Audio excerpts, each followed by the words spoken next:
Observe the month of Abib, and keep the Passover unto the Lord thy God. For in the month of Abib the Lord thy God brought thee forth out of Egypt by night.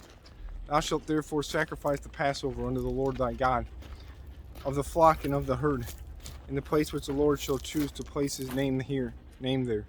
Thou shalt eat no leavened bread with it. 7 days shalt thou eat unleavened bread therewith, even the bread of the affliction. For thou camest forth out of the land of Egypt in haste, that thou mayest remember the day when thou camest forth out of the land of Egypt all the days of thy life. And there shall be no leavened bread seen with thee in all thy coast 7 days. Neither shall there anything of the flesh which thou sacrificest the first day at even remain all night until the morning. Thou mayest not sacrifice the Passover within any of thy gates, which the Lord thy God giveth thee, but at the place which the Lord thy God shall choose to place his name in. There thou shalt sacrifice the Passover at even, at the going down of the sun, at the season that thou camest forth out of Egypt. And thou shalt roast and eat it in the place which the Lord thy God shall choose. And thou shalt turn in the morning and go into thy tents. 6 days thou shalt eat unleavened bread, and on the 7th day shall be a solemn assembly to the Lord thy God. Thou shalt do no work therein. 7 weeks shalt thou number unto thee. Begin to number the 7 weeks from such time as thou beginnest to put the sickle to the corn.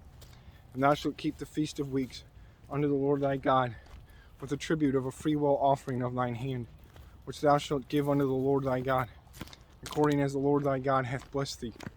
And thou shalt rejoice before the Lord thy God, thou and thy son and thy daughter, and thy manservant and thy maidservant, and the Levite that is within thy gates, and the stranger and the fatherless and the widow that are among you, in the place which the Lord thy God hath chosen to place his name there. And thou shalt remember that thou wast a bondman in Egypt, and thou shalt observe and do these statutes. Thou shalt observe the Feast of Tabernacles 7 days, after that thou hast gathered in thy corn and thy wine. And thou shalt rejoice in the feast, thou and thy son and thy daughter, and thy manservant and thy maidservant, the Levite, the stranger, and the fatherless, and the widow that are within thy gates. 7 days shalt thou keep a solemn feast unto the Lord thy God, in the place which the Lord shall choose, because the Lord thy God shall bless thee in all thine increase, and in all the works of thine hands. Therefore thou shalt surely rejoice. 3 times in a year shall all thy males appear before the Lord thy God, in the place which he shall choose, in the feast of unleavened bread, and in the feast of weeks, and in the feast of tabernacles. And they shall not appear before the Lord empty.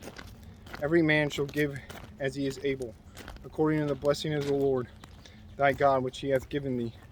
Judges and officers shalt thou make thee in all thy gates which the Lord thy God giveth thee throughout thy tribes, and they shall judge the people with just judgment. Thou shalt not wrest judgment. Thou shalt not respect person, neither take a gift. For a gift doth blind the eyes of the wise, and pervert the words of the righteous. That which is altogether just shalt thou follow, that thou mayest live, and inherit the land which the Lord thy God giveth thee. Thou shalt not plant thee a grove of any trees near unto the altar of the Lord thy God, which thou shalt make thee. Neither shalt thou set up any image which the Lord thy God hateth.